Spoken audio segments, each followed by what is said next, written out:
Here we are in Blue Springs, Missouri. It's June 30th, 1989. We're about to visit the home of John Hackley, member of the American Custom Gunmakers Guild, machinist and specialist in color case hardening, recreating colors used in receivers of revolvers, rifles, shotguns, double guns, used in days gone by. We will be going inside this cavernous shop here in a few moments to see what secrets we can discover from spending a few hours with John. As in so many cases, the actual materials used, the actual equipment for secret processes is quite simple. There's nothing secret, of course. It's only in what a man has learned of the technique of certain processes. Over here we have some cans of wood charcoal, which has been specially ground and prepared for use in preparing the pack for the color case hardening procedure. These are pack boxes, steel tubes to be sealed at each end, packed with the charcoal mixture and the object to be case hardened, and from thence it goes into a furnace, and we'll have the details on that as we go. Just to pack this Parker in, and it is manufactured locally in South Missouri. It's primarily used for aquarium work, and they're using it now to leach gold out in the west, out of some of these gold mine trailings. This charcoal has been heated in these cans for 2 to 3 hours at 275 degrees to dry it out. It is very hygroscopic and tends to draw moisture.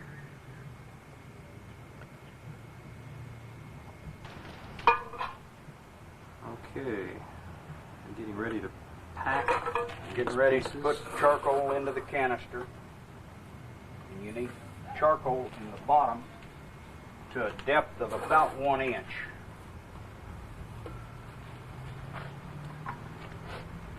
And these, I'm gonna sneeze, I know I am.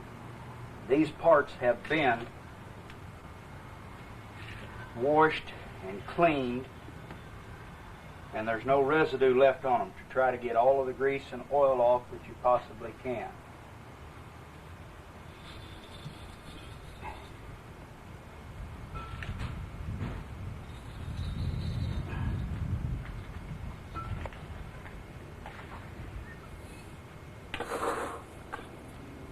You just simply pack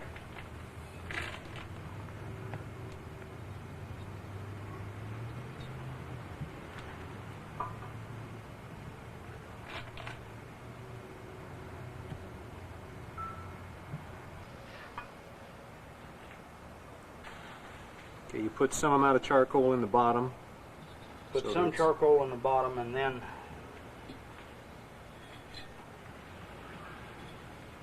you add charcoal, or I add charcoal slowly to this to see where everything's set.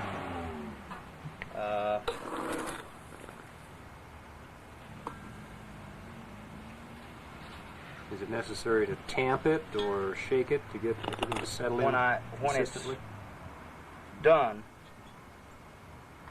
I take a hammer and tap it around.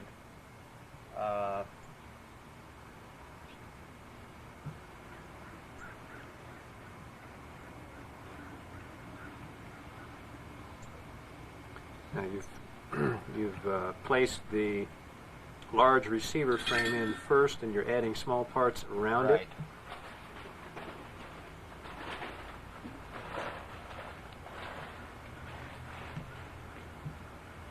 Okay, why don't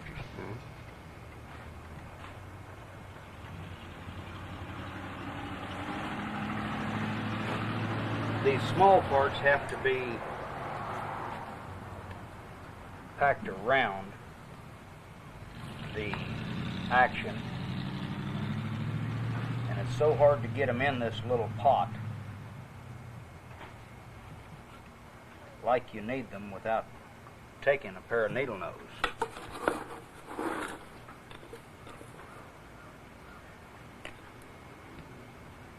So they will stand up in the charcoal mixture as though they were standing up in sand. Right. I want them to be vertical in this pack.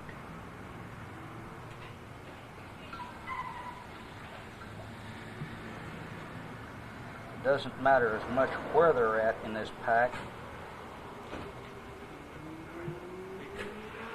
as it does they be vertical in it.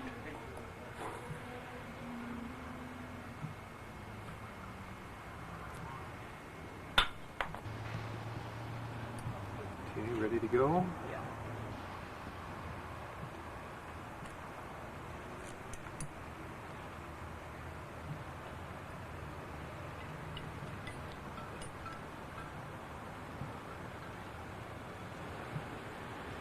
I don't really like the way it's going in there.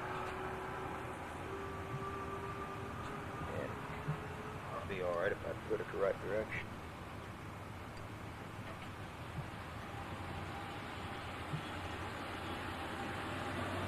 And into the pot, most of the items are pretty well covered with charcoal.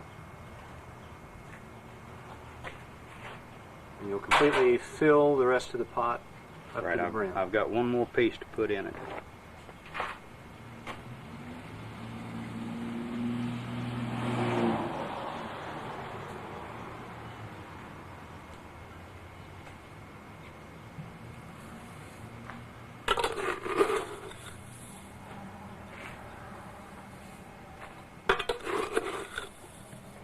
Have to be careful that the parts do not touch each other.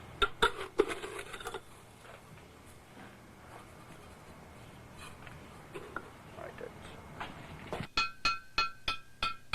We literally are settling the charcoal.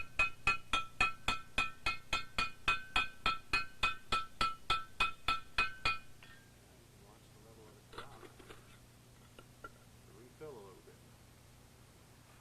Get it just as full as you can get it.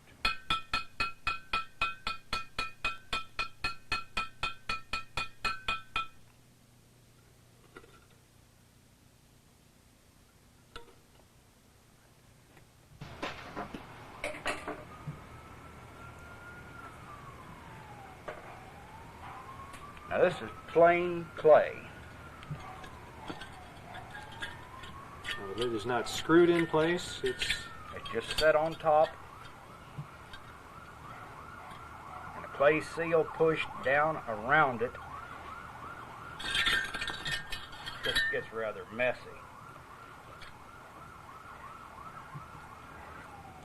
I understand some people are using a furnace cement to seal these, which would work. And probably better than what this is.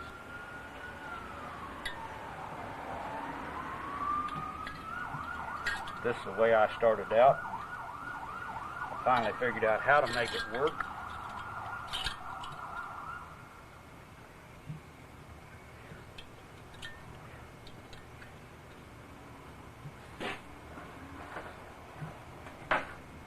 furnace you're going to be using. Okay, here's your pot all sealed and ready to go.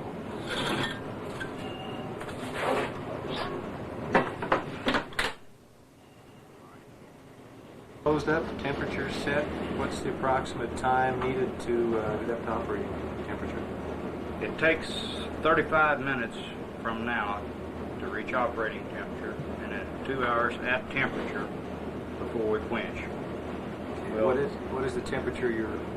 About 1400. Okay. And when it reaches temperature, I want to show a photograph of the inside of this, and then about an hour later I want to show another photograph of it, because there is enough change to be noticeable in it at that time. Okay, so at this point we sit back and wait. Yep, it's a waiting time now.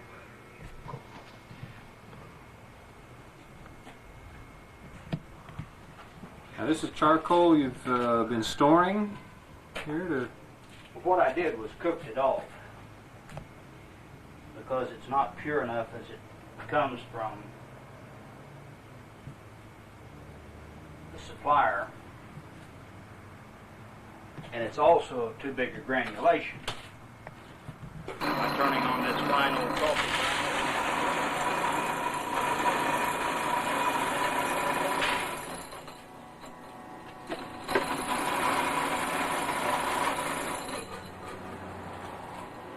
Very definitely, they need to be done out locally.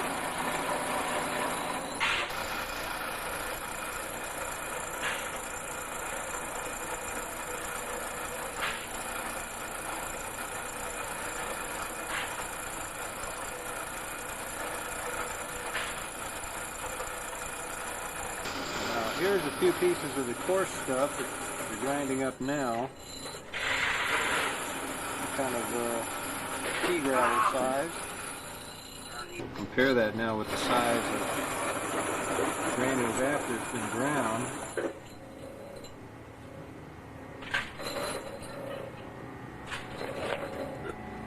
Quite a bit different.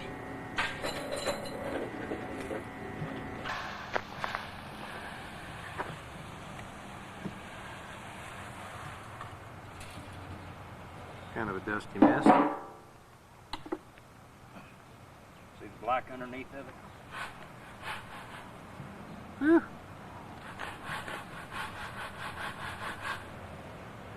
It's just the dust from the grinding. So you're sifting to get all sizes larger than the screen mesh. Right. This is how charcoal is graded, is by granulation. Up to almost 1300 degrees. You can see the red glow around the top of the door. Another 100 degrees to go. Another 100 degrees to go. Okay. A little about what you're doing there now, John. Well, I'm simply wire wheeling it to give it a uniform surface, to get it ready to clean and case harden. And this is not your average shop wire wheel you're using. No, it's 3,500. 3,500 wire, 3,500 diameter wires. Right. And it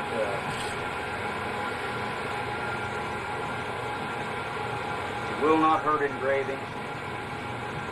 If you hog it on gold, it will hurt gold, but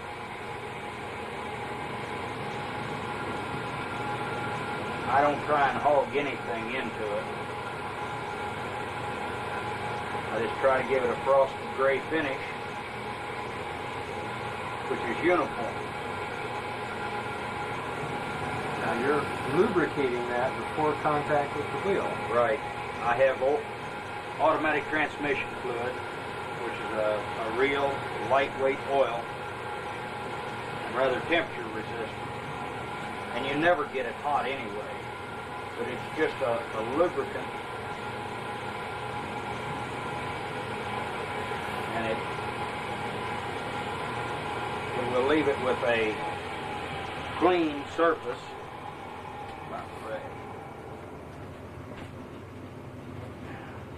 When it's done, now this had colors on it before I started, on this back part, and it wipes the colors off,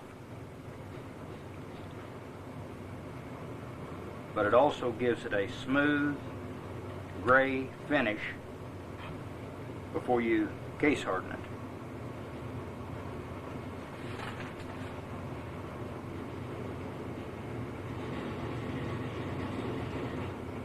You find that gives you better results when it is slightly brushed texture than if it were just hand polished? Right. Well, by using this wire wheel, you eliminate your start-stop marks or your scratches from polishing. Right.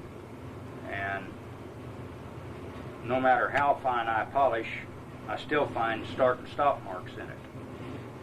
And so it's really just a texture blending wheel. Right. Cleaning, blending, Right. texturing very finely. And it's the same kind of wheel that would be used for carding rust blue. right, that's what they're really for. Right, so we're seeing a similar texture there. Right. You find that pieces which are actually polished with a rouge polishing wheel, what happens when that kind of polish is used for preparing color casing? It closes the pores on the metal.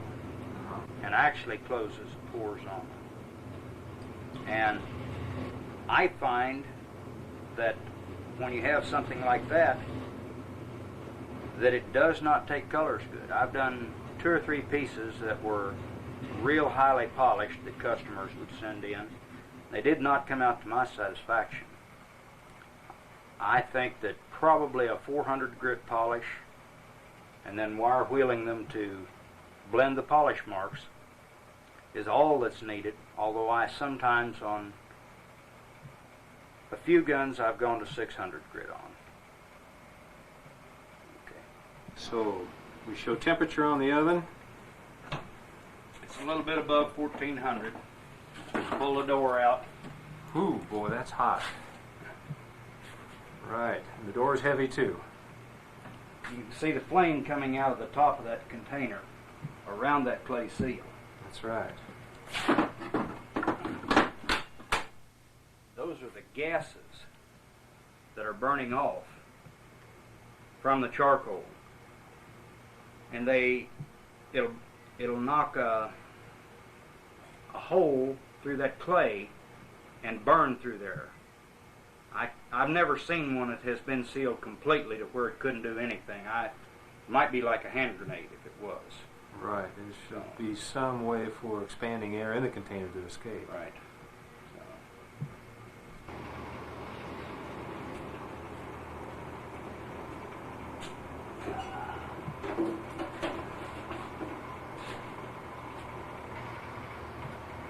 Shooting that mess. Just peeking around here.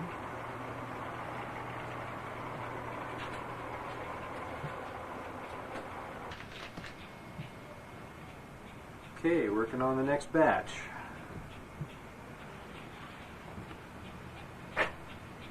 We're degreasing a Turner double rifle receiver.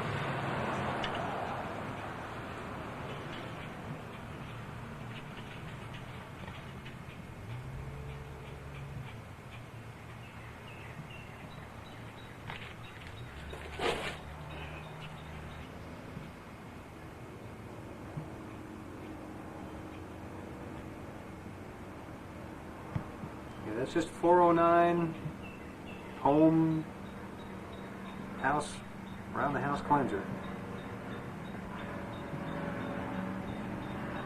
Something to get the grease off of it. The grease cut.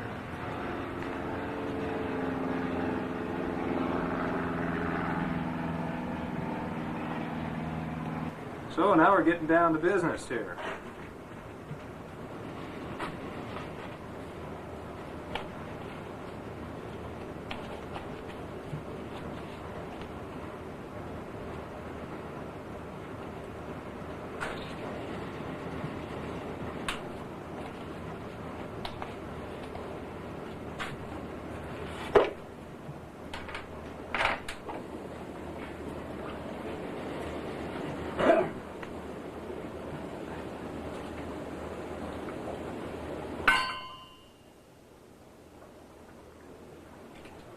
Compressed air bubbling in the quench water.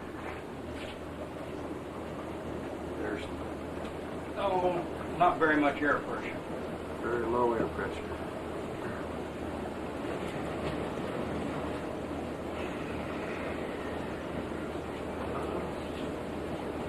Okay, notice the hot grabbers here. Are you about to where you're ready? We are ready.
1 is out, pot number 2 is in the fire. Add part to the quench tank.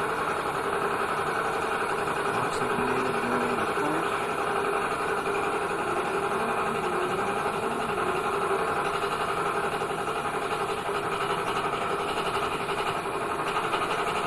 Take out the tank liner, wire screen mesh. See what we got. Shoot right down in it.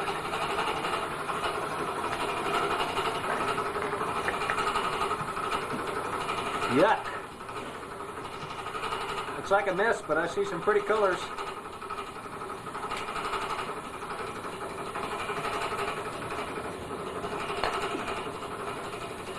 Yes, indeed. Some things have happened.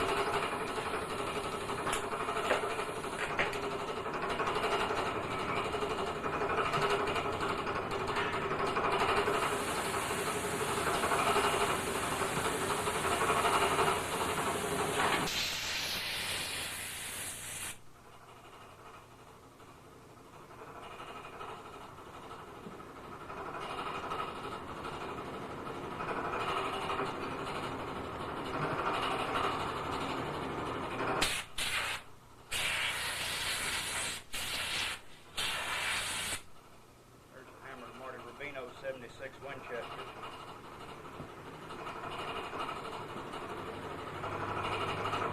There she is.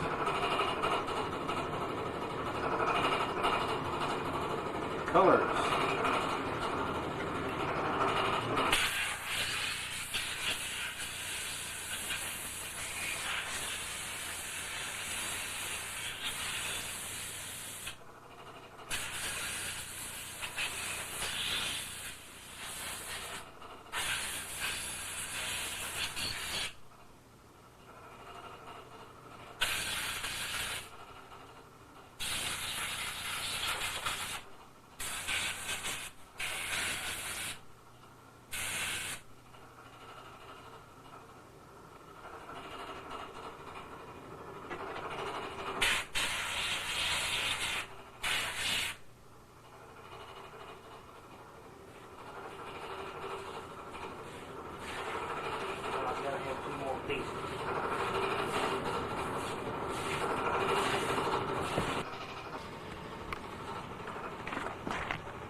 Kenny, why don't you take that back in just a second? I am. All right.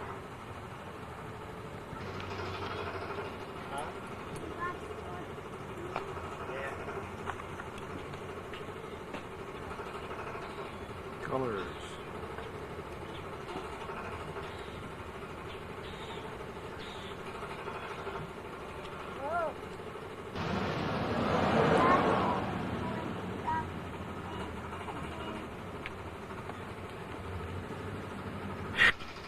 Well, I don't wear that sweatshirt for nothing.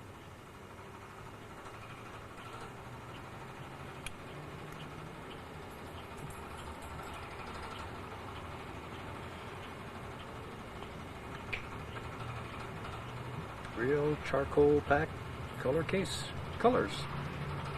That's what it's all about.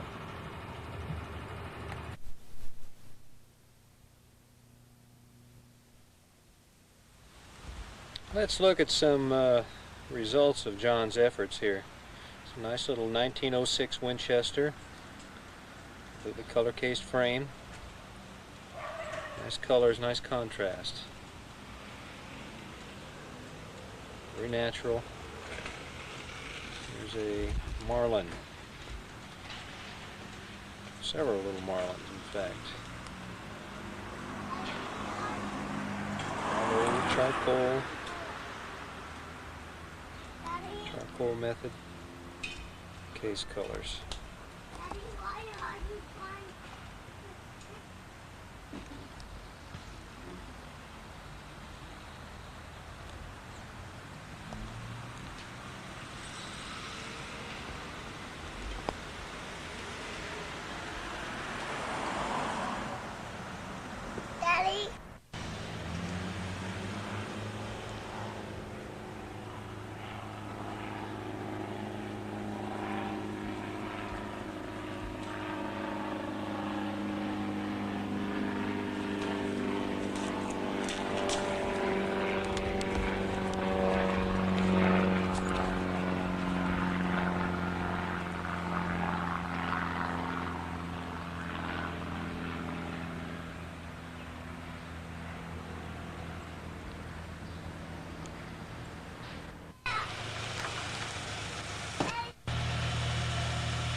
You have it again, Dad? Could I get a new gun?